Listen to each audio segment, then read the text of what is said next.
BA प्रथम वर्ष हिंदी साहित्य के विद्यार्थियों, नमस्ते। विसल देवरास के अंतर्गत अगला पद इस प्रकार है।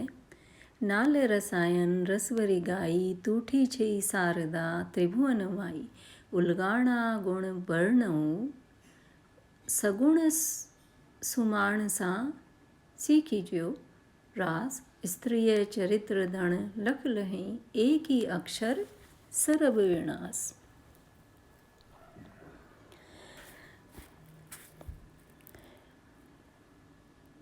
प्रस्तुत अवतरण में कवि ने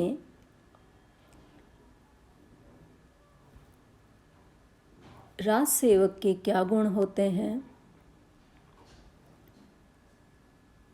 उसका वर्णन किया है। साथ ही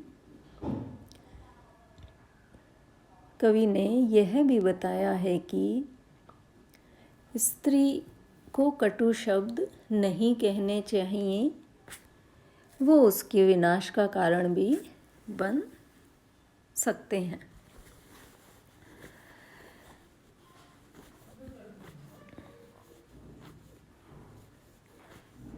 पद के कठिन शब्दार्थ इस प्रकार हैं। रसभरी अर्थात रस में, तूठी का अर्थ है प्रसन्न, उलगाणा अर्थात प्रदेश में, अन्य प्रदेश में चाकरी करने वाला राजा, रास यानी रहस्य, सीखीजो अर्थात सीखना, सुमाणसा अर्थात अच्छा मनुष्य। तो नाले रसायन रसवरी गाई तूठी छई शारदा त्रिभुवन माई। यहाँ पर कवि नरपति नाले कह रहे हैं कि माता शारदा उन पर प्रसन्न है, उनसे संतुष्ट हैं और इसी से वह रस में वर्णन कर पा रहे हैं, रस भरी बातें गा रहे हैं। त्रिभुवन माई तीनों लोकों की माता शारदा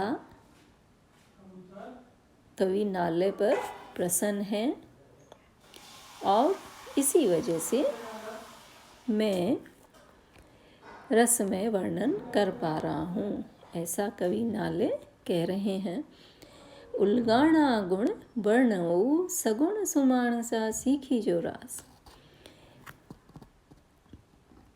उलगाणा अर्थात चाकरी के लिए अन्य प्रदेश में जाने वाले राज सेवक के गुणों का वर्णन करते हुए वे कह रहे हैं कि जो गुणी हैं वे भी इस रहस्य को सीखी जो रास अर्थात इस रहस्य को सीखें और उसके अनुसार ही आचरण करें। आगे कवि कह रहे हैं स्त्रीय चरित्र धन लख लही एक ही अक्षर सर्व विनाश। अर्थात नारी भले ही कितना ही ज्ञान प्राप्त कर ले, लेकिन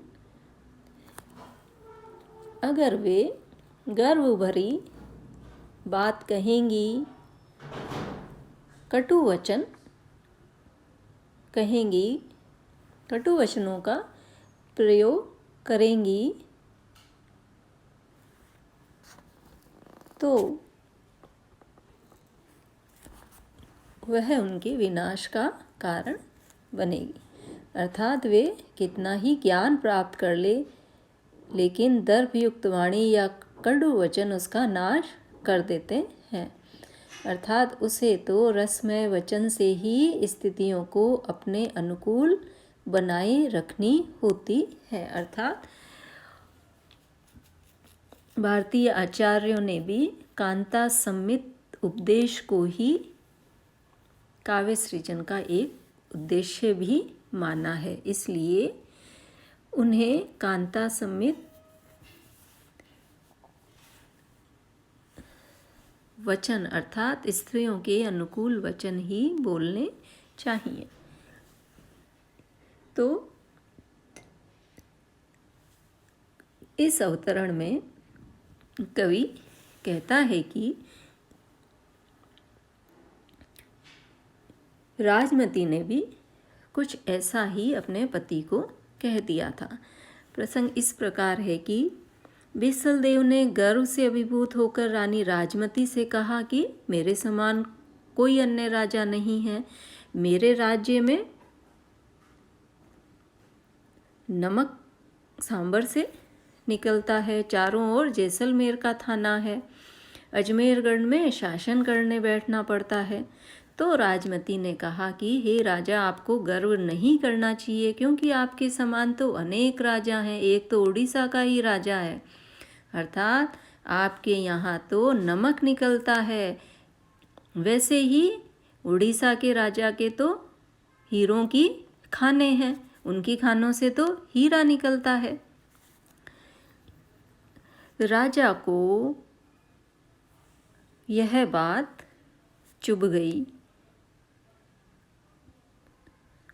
राजमती द्वारा उड़ीसा के राजा की सराहना करने पर बीसलदेव चौंक गया और उसने प्रण किया कि 12 वर्ष उससे कोई संबंध नहीं रखेगा और वह उड़ीसा में ही राज सेवा करने जाएगा, जिससे कि उसके घर में भी हीरे की खाने आ सके। राजमती ने अपनी भूल के लिए क्षमा मांगी, लेकिन राजा किसी भी तरह से तैयार नहीं हुआ।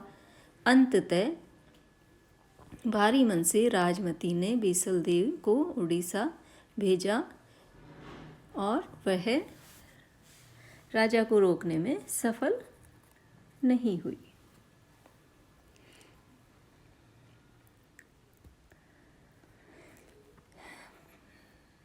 पद की अनुप्रास गर्भित भाषा है। लगभग प्रत्येक पंक्ति में ही अनुप्रास अलंकार का प्रयोग हुआ है। अगला पद इस प्रकार है।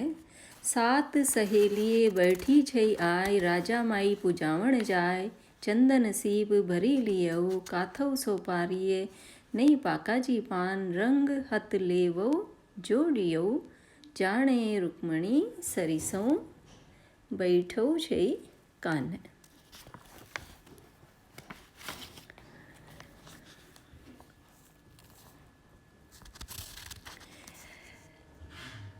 इस अवतरण में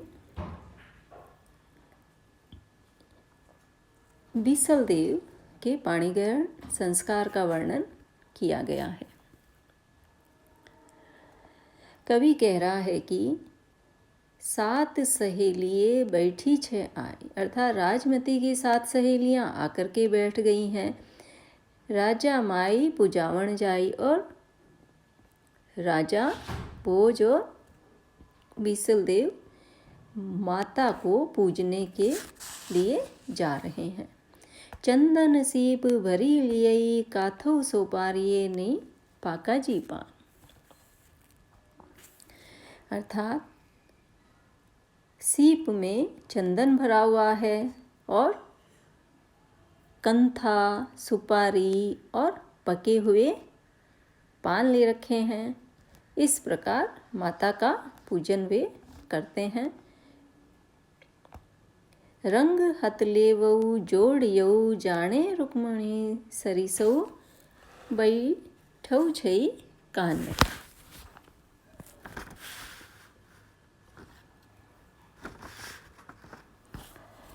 आगे कवि नरपति नाले कह रहे हैं कि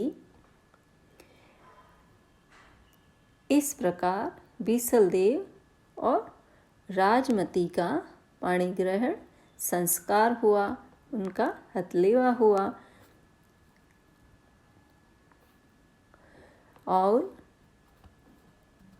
इस स्थिति को देख करके कवि ने कल्पना की कवि के मन में यह विचार आया कि राजमती के साथ बैठे हुए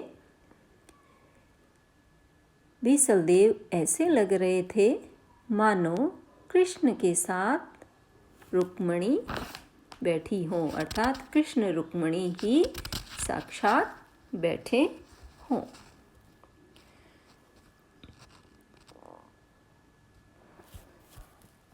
तो इस पद में कवि ने